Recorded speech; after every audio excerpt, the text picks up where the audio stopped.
times, sorry, 12 times, 12 times in last 34 years, inflation adjusted.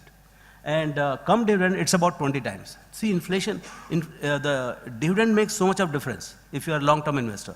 So you have to bother about dividend, and dividend makes a huge difference in the total return of the investors.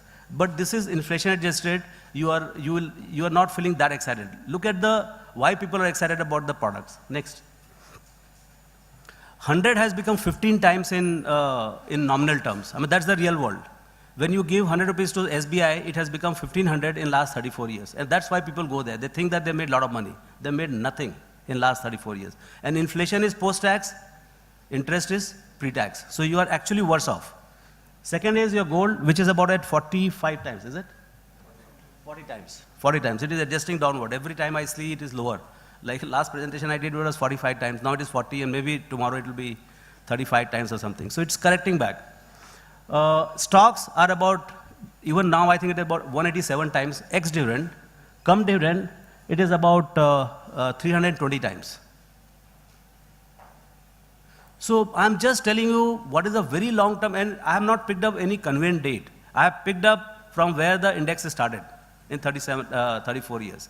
So the problem is that people pick up convenient dates, 5 years, 3 years, 2000, or peak of some last bull market or whatever that be. But this is a very, very neutral date of 34 years. And this is how the return stacks up for a very long-term investors. So I hope this is very clear. It is about, Sensex return is about 18.4% come dividend. Ex-dividend is about 16 and 16.8% or something like that for 34 years after all the corrections. Next. The problem is last 3 years. What has happened is the best performing asset class is gold in last 3 years. The dark line above is gold, and the next is the red line, that is the fixed income. And the worst performing is ex-dividend stocks. And that's why nobody goes to the stock market. That's my sense. I could be wrong, but you are the advisor. You know the pulse of the customers, why they don't go to the market. Because in last 3 years or 4 years, stocks have not made any money. But that doesn't take away the underlying belt, that long-term potential of equities. And probably this is the time you should seriously look at equities. Because see, there are 3 types of assets in the world. One which produces nothing, which is gold. It just doesn't produce anything. You buy 1 kg now, after 10 years it will remain a kg. Maybe after 100 years also it will be a kg only. Maybe it will lower. So it's a very crazy kind of asset. It doesn't produce anything. Second is your financial assets, like bonds, or they are typically inflation beater. And most of the time they fail to effectively beat inflation. Third is your exponential assets, like real estate, farms, and stocks. Now stocks, we have seen they are very exponential in character. But since they give such superior returns, it also comes with volatility. It requires long-termism. You have to hold the asset class for a long time. And what is happening is people are becoming, and the whole system has come up in such a way that a long-term asset has been sold as a very short-term asset. And that's where the disappointment comes. People come for 3 months, 6 months. I think maximum people ask for what will happen in 1 year. I mean, he thinks that he's a long-term investor. So, you know, it becomes a big problem. And even in real estate, serious money has been made by the people who stayed for 10, 15 years, and even more, or his parents have given them the piece of plot or something like that. Those guys have made actually multiple times of the money. And so in true investing, long-term holding is very, very important. And that's what I think one should practice, and that's my advice. I tell people, but I think one is very lonely if you tell people that is buy and hold, the holding period is longer, and yet people want bond kind of return from equity. People want short-term return from the equities, and I think those are things which are wrong promises to the client. Next. Next, yeah. See, one of the recent research paper we saw, why the buy and hold works. One of the thing is that, see, you cannot buy and hold low quality stocks. You have to hold very high quality asset in your portfolio. One of the things we did was that the Nifty, it has a 17-year history, and we said the stocks come and go every 6 months. So what is the average holding period of Nifty constituents in last 17 years? The stocks which were, so Nifty in 17 years has given about 13.8%.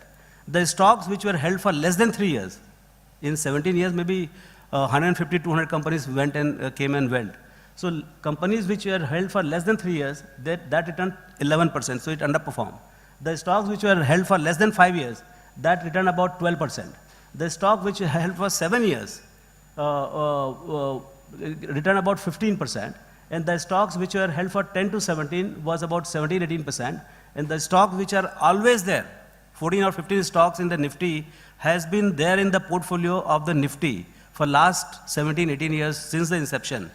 That has returned 22 or 23% compounded, almost double of the index return. So what is the message?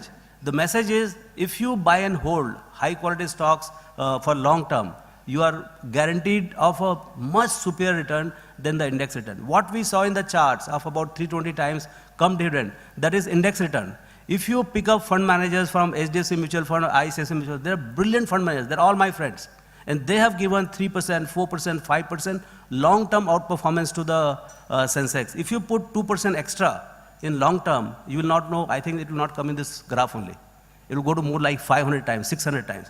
But do we have that kind of patience, at least for some portion of the portfolio? I'm not saying 100%. But equity allocations have to be very, very measured, and it can change the entire complexion of return. Next. Yeah. So, why invest now? See, this is a 34-year history of the market. 22 years positive return, 12 years of negative return. People are scared about negative return in the market. If you see, there are 4 negative returns, 4 big negative returns: 88, 93, 2001, and 2009. I can tell you without looking at it, because I have lived most of this 4 years. I mean, 4 bad years. Indian stock markets are very predictably cyclical. 85 was the first bull run, VP Singh and Rajiv Gandhi. 92 was Harshad Mehta bull. 2000 was Y2K, and 2007 was Lehman crisis. So there are 4 bull markets, and these 4 big drops have been preceded by very big rise, 300%, 400%. So we are, apart from those 4 negative markets, annual fluctuation negatives are in single digit. So my sense is we are done with the big drop. Now it will be very unlikely on a 12 months basis you will get a more than 7, 8%, 9% negative. Or I mean, positive could be anything depending on how the situations improve. But I'll be very surprised that you are looking at some significant drop of 30, 40% in the market. Because right now things are really, really bad in the sense that rupee just losing its bearings. FIs are selling seriously for last 15, 20 days, and yet market is refusing to significantly crack from the current levels. So my sense is that we are into a situation where markets are not going to drop significantly, at least permanently. Maybe it can drop by 15, 17%, but over a period, it will again tend to recover, because valuations are like that. So this is the history of the market. So one should not be overly concerned what is going to happen, because clients are worried about this 30, 40% drop, which cannot happen now, because that kind of rise is not there. Valuations are 13, 14 times.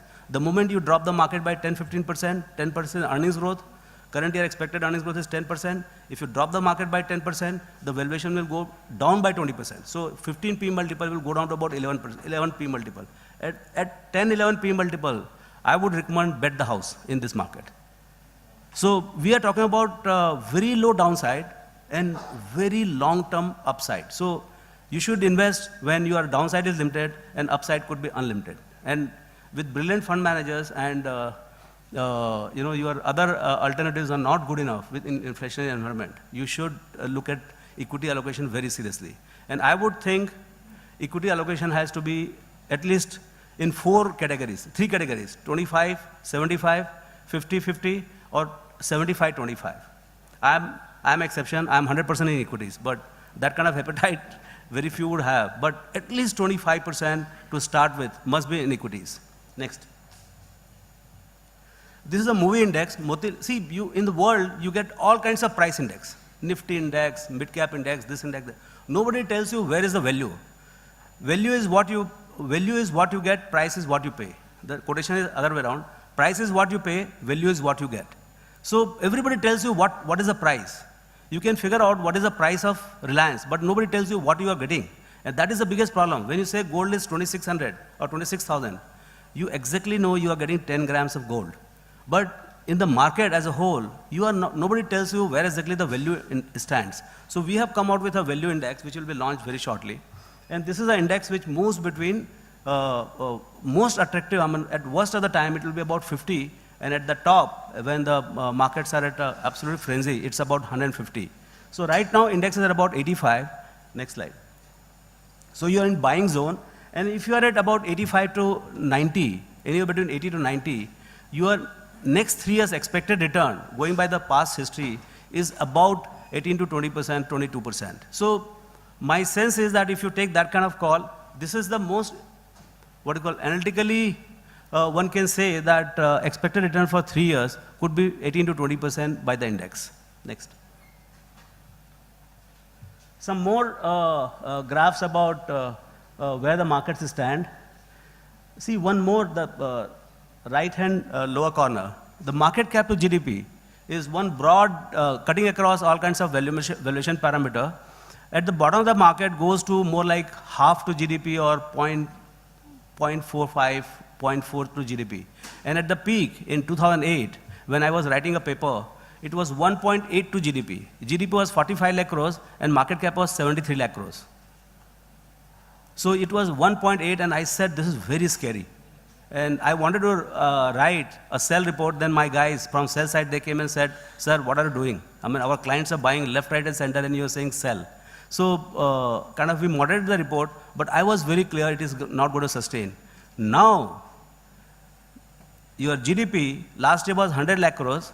This year it is expected to be 112 lakh crores, and market cap is about 62, 63 lakh crores. So you are in the zone of about 0.5, 0.54 kind of market cap to GDP.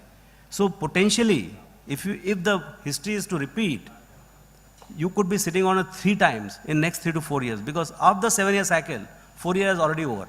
Now it's touch and go. I mean, whether it will take 1 year or 1.5 years for the bull market to start.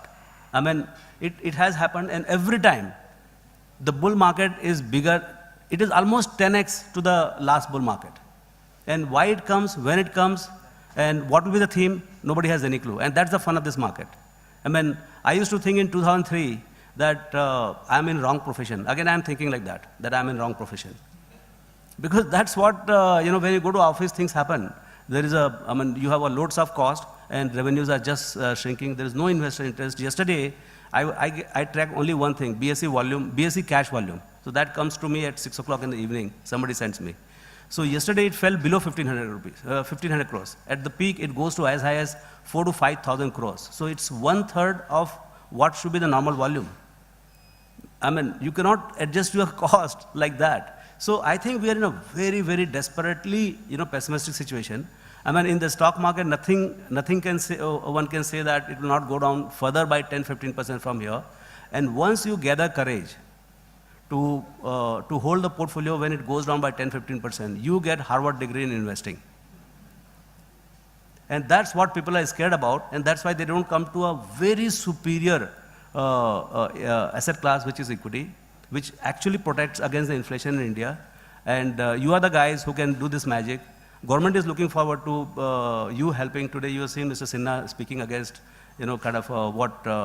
what is possible. I mean, this is a frustration of no equity flow into the, they have done everything what was demanded. So I think it is expected, but investors come whenever they want to come. So, Indian investors are very smart, and you guys are helping them become even smarter. So I'm sure, so we continue with this? Yeah, so, next. Yeah. So one of the reason, when you want to do buy and hold and you want to buy equities, I was trying to tell you that let's buy equity and then, kind of stop there. But why we need to buy equities and why we need to buy quality? Because what happens is that 95, 97% of the problem, another source of problem for the equity market is the low quality companies. And in every country, including US, 90% of the companies are junk companies. They are not investable companies. They are companies for speculation. So what happens is out of 3,000 companies, maybe 250, 300, 400 companies are investable companies. And those companies are companies with moat. They are unique companies. And how do you find them? You have to read this research which I wrote this time, investing in companies with moats. But you know, what this company, what this study told me is that you know, every time I used to think that, you know, all these quality companies, say Asian Paints. You know, so I used to live with people who come from Asian Paints. And the guys from Asian Paints, they didn't buy Asian Paints, and I also didn't buy Asian Paints. And I know them for last 20 years. Why? Because we always thought it is expensive. So it's not that quality companies are not known to anybody that they are terrific company, they are quality companies. The only problem is that they are always found to be expensive. And why blue chips, despite being expensive, must be bought? So the reason is that it is thought at the beginning, on a zero date, that excess return is going to come for the limited period of next 10 years. But after 10 years, you realize that not only that excess return has come, but much more of excess return is ahead in the pipeline. And hence, on a shifting competitive advantage period of blue chip companies, quality companies, like, and the life, I mean, the average age of blue chips is most people, they underestimate. In one of the studies, we found that average age of blue chips is more like 50 to 60 years. And we are worried about next quarter and next year.